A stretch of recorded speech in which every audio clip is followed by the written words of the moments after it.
Alright, hello everyone. We're back with the 10K Yuj Tarot.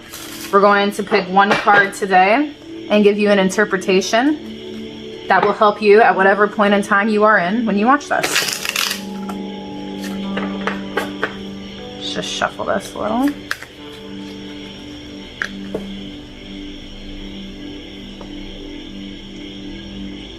Yin-yang energy.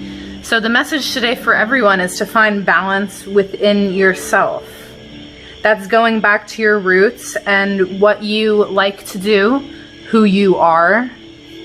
Balance every single part of who you are. To find if you're looking for your true meaning in life, your true purpose.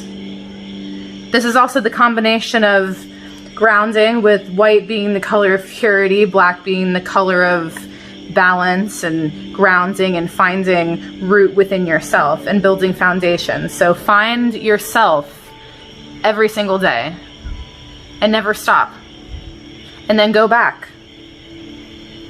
But balance starts from within, and it starts with your breath. Enjoy today. Love you. 10K Yuj Tarot.